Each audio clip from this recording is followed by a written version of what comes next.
Follow the Crystal Serenity on its journey through the Northwest Passage, past polar bears and uncharted waters.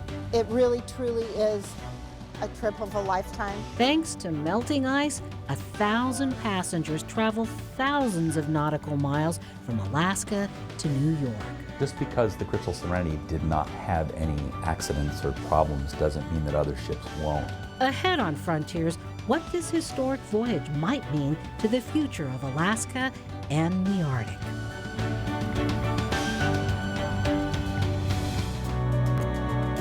Alaska, where there are old triumphs, but also new frontiers, with challenges as great as the state itself, but a belief the best is yet to come, bringing you the faces, the places, and the spirit of the last frontier. This is Frontiers with Renda McBride. Welcome to Frontiers as we retrace the journey of the Crystal Serenity through the famed Northwest Passage, one that eluded explorers like Captain James Cook. Nome was one of the stops on the way, and the city's mayor will join us later in the program.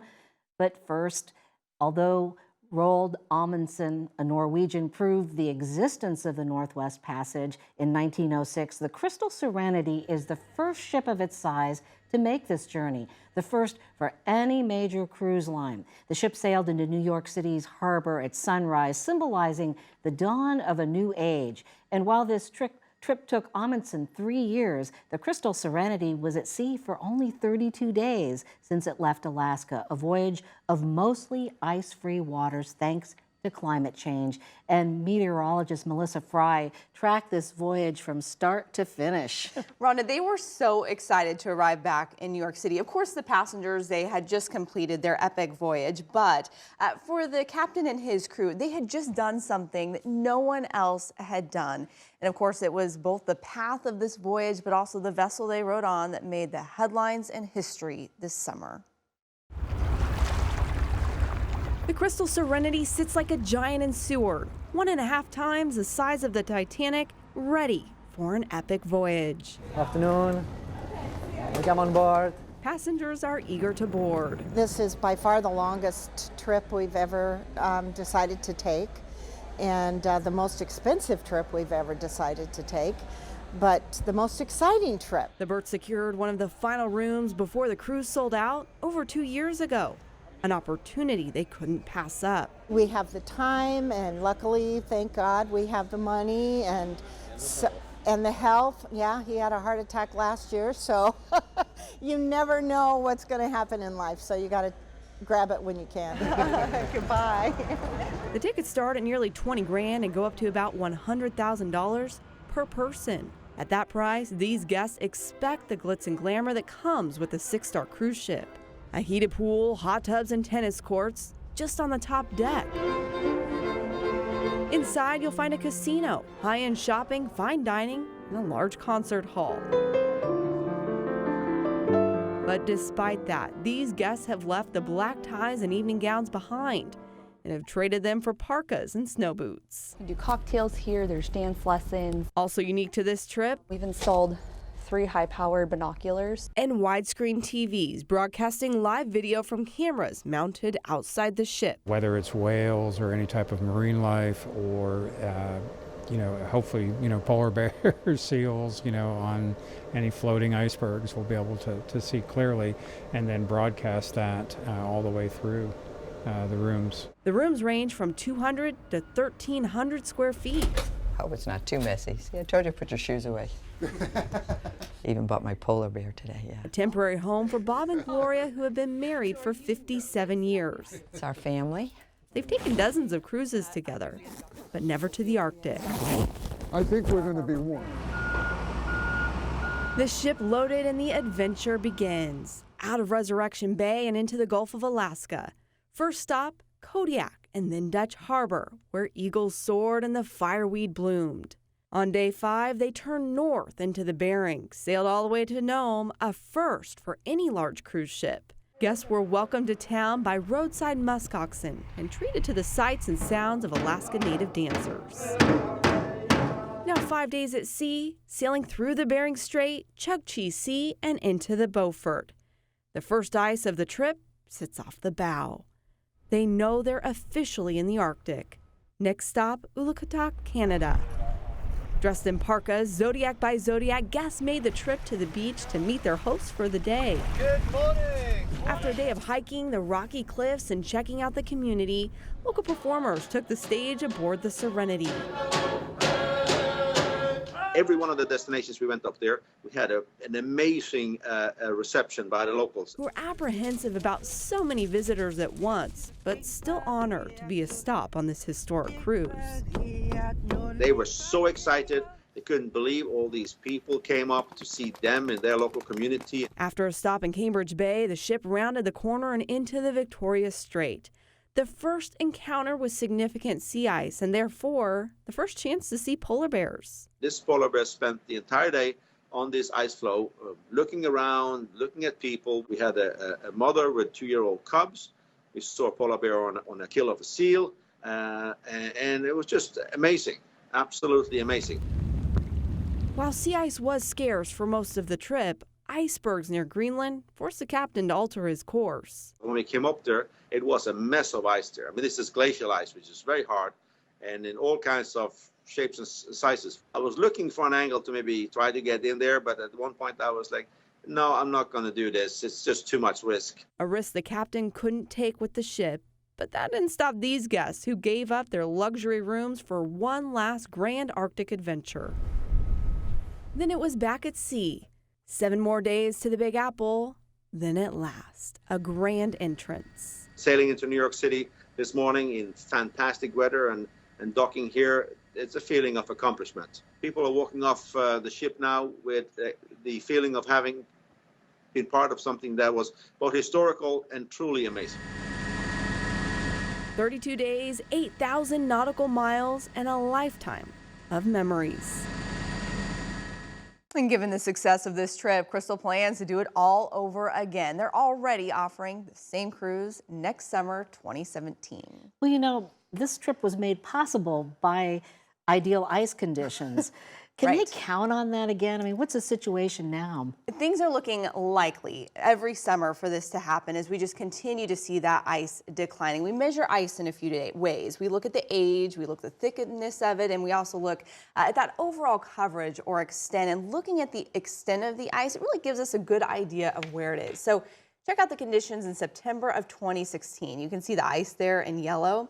This was September 10th, while the Crystal Serenity was still in the Arctic. This day tied for the second lowest amount of ice in the 37-year record. And you can see there's still ice there, but check out the path of the Serenity. Pretty much a clear path from the Pacific all the way to the Atlantic. Now I want to show you how that compares to conditions 10 years ago.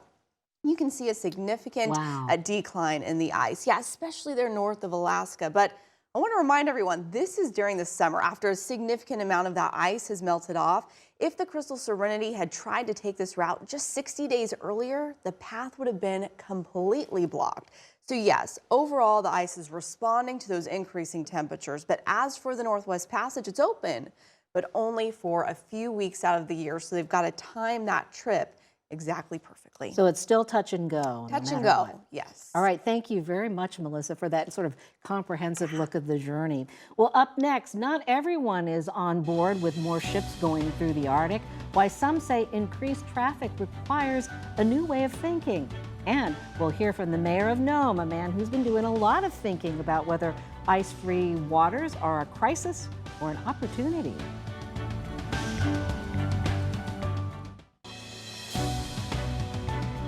Critics say the Crystal Serenity's voyage jeopardizes the pristine and unspoiled place that its passengers came to see.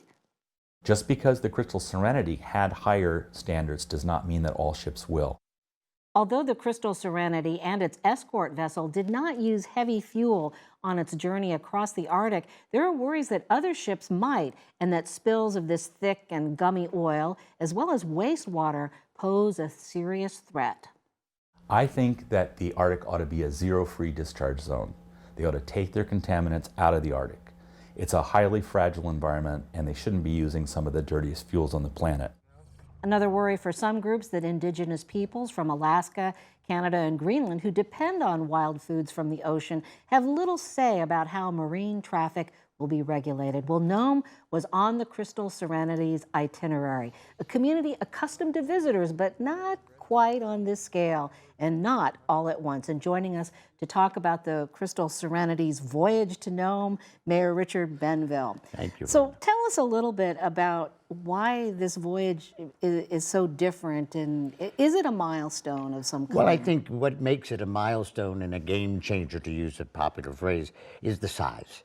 The number of passengers and crew, close to 2,000 people. The length of the ship through this Northwest Passage that Roald Amundsen, explored so many years ago. But it's huge because it is bringing more people to the Arctic, and it's more than cruise ships. It's much more than cruise ships. Eventually, it will be commerce. It's research. It's development of resources. It's many, many different things. And so it truly is a new frontier. Oh, absolutely. Absolutely. I went to the Arctic, the Arctic seminar it was a spin-off from the Paris meetings, and the two things I left with, the sense of urgency, because it's happening so quickly, and God bless Senator Murkowski, who was able to get $1 billion for a new icebreaker. Amen. Hello, Central. The other thing was the sense of a new ocean. One man told me it's like discovering the Mediterranean. So there's a tremendous responsibility that goes with that. And you hit on it with subsistence. I live in a town, Nome, Alaska, that's 64% Native Alaskan, and it's subsistence. Shishmaref, Teller, all of these communities. Savunga, out on the island, the Little Diomede, further north. But there needs to be more infrastructure because this traffic is coming. Well, we're going to talk about that in a minute, but one of the things I wanted to do is roll the clock back to 2012, when the Renda, a Russian icebreaker, came to the rescue. Nome didn't get enough fuel in to last for the winter, so the Renda with its icebreaker came through. I mean, this seems to be like a forerunner of what we saw this year with the Serenity. Well, I think that in a way, thank God it happened, because it demonstrated that, there can be enough cooperation. That was an international with the Russian ship. It involved the State Department, the Coast Guard, the state government. I mean, it was a very, very big deal. And it worked. It went off like clockwork. It worked. Nome got its fuel. Nome got its fuel. More importantly, it got it without major problems and with cooperation between all the entities. And that's what's critical. Because when something happens, and it is inevitable, it is the way the good Lord works in the world, something will happen. But we know from that experience that if focus is there, we can get there. It needs more. I'm not saying we're there. Yeah, given the world's circumstances, Absolutely. It's a shining example of what you can do when you work together. Well, when the Serenity showed up, this big, gigantic, it has like 13 decks on it. Oh, it's huge. I mean, what was that like for Nome? It was 900 people, as I describe it, 900 people coming to tea.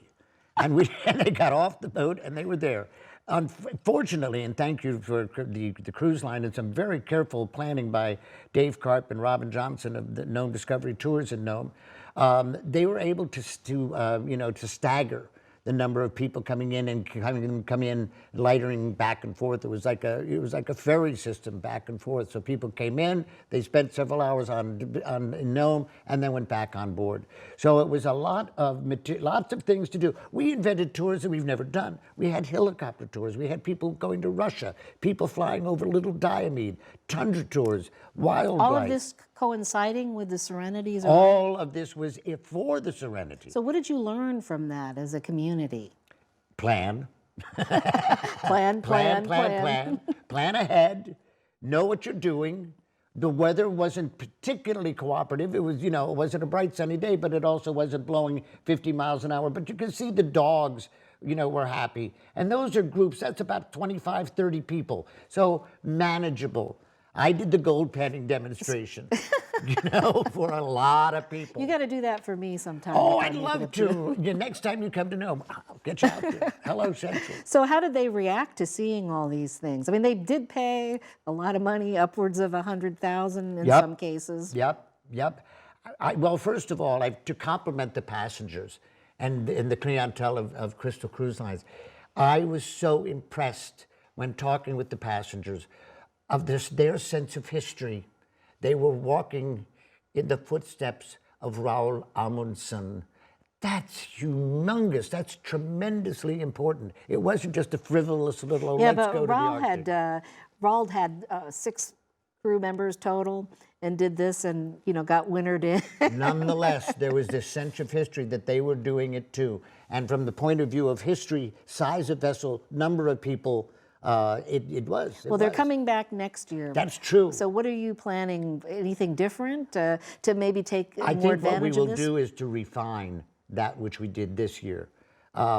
It was, you know, we were very fortunate. Coaric, one of the native corporations up there, was able to bring in some vendors, some artisans from the villages, so that they had an opportunity to sell things to the visitors, which was wonderful for the visitors and wonderful for the folks who, you know, who were able to come in. We want to expand that cultural contact, the contact with people. We live in this town year round, been around for a long time.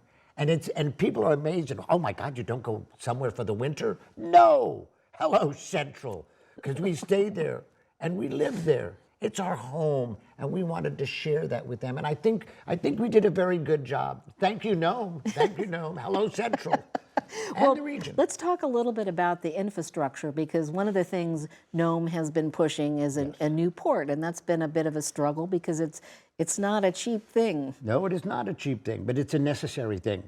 It's necessary from the point of view of what you were just talking about a few minutes ago with going back to the Rendas what was that, 5 years ago, and being able to do it. Nobody, God forbid, wants a problem, but it's going to happen. And it's going to happen, and we need to be ready for that. I just recently attended an exercise, the Coast Guard and the Navy and locals in Kotzebue with an incident, so that they were ready for it. Nome sits on the Alaska Arctic Waterway Safety Committee, which is all about the safety of subsistence hunter as they're out there when the ship goes by in the wake. Did the Serenity accommodate subsistence? Yes, because that was did. going on while fall whaling was early. And my understanding is that they were the villages that were affected. I don't know if it was Wainwright or Point Lay or Point Hope, were able to directly talk to the ship to alert them to the fact that the whalers were out in their umiaks and to go further out, to go around them. And I understand that that's exactly what happened. With that kind of instant communication, those things are less likely to happen. Less likely. You close the gap of communications, and that's what's important. Well, this is one of those crisis opportunity scenarios. It is, and sadly, you have to plan for that. You have to be ready for that. And the way you're ready for that is like doing a good show. You have to rehearse. You have to rehearse it. You have to be But boy, ready. we are in budget-tight times. Yep. How are we going to do it? And is it worth the investment? And how do you convince people? The future is always worth the investment. So my answer to that is an absolute yes. Change is scary. Change can be painful for many. But the world has changed. The climate of the world is changing. The Eskimo people are the most adaptive people on the planet. And they have been adapting for 15,000 years and longer. That is an incredible thing to say. It's an incredible thing that they're going through. But I trust in them. I trust the world. I tend to, I don't trust the North Koreans. Sorry. And we're looking right down their barrel, too. So we need the security. You know, with the state of Alaska, this I found out just a couple of years ago, half the coastline of the United States of America is Alaska's coastline. That's phenomenal. That presents its own problems. So from the point of view of Western Alaska, prices for fuel, we're still paying, what, $4.50, $5 a gallon? Some places a lot more. In some places, Barrow, Kotzebue, or even more. That's not fair to those people. The world is going by them, and we're not able to really, to participate in that, but we will, because of what is happening with the climate change. There are 53 communities along the western part of Alaska. We need to diversify the economy of Alaska by developing the infrastructure of Western Alaska. Well, we're just about out of time, but what's your hope? I believe in the future. I believe in the people of Alaska. And I believe in the world. I'm not a survivalist type. I believe that we'll be able to do Embrace it. the future. Embrace the future. You bet. Walk into the future, meet it head on, and do it because we can. All right. We can. All right, I'm going to take you up on the gold panning. Hello, next Central. Come on up, Rhonda. Okay, thank you, Mayor Richard My Menville. pleasure. Well, not far from Nome, memories of life on St. Lawrence Island. Why it's important for a Savunga woman to share her subsistence culture. Just trying to make it 0 holes.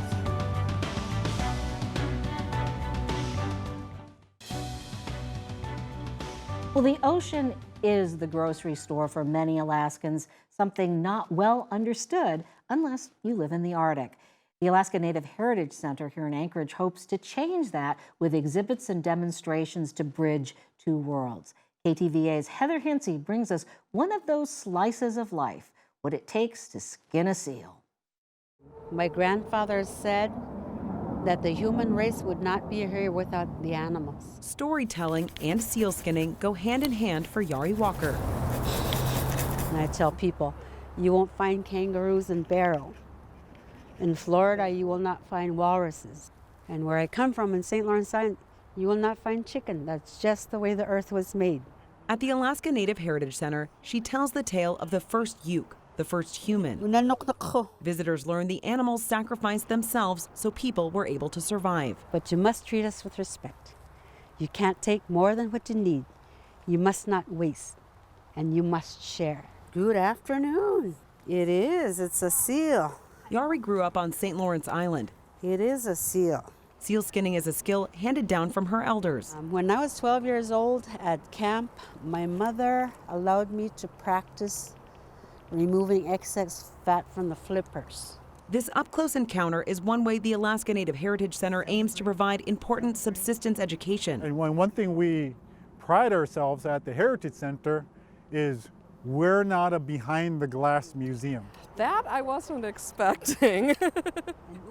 That was a real treat. I've heard all about their ulu knives that they have here, and it's nice to see them, how they use them.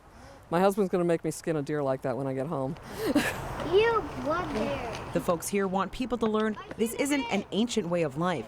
It's what happens every day in rural Alaska. So it's just what we grew up doing, living out there on the land, going out in the springtime and kamikaking, or springtime seal hunting. For Yari, the weight of the blubber makes for hard work and heavy lifting.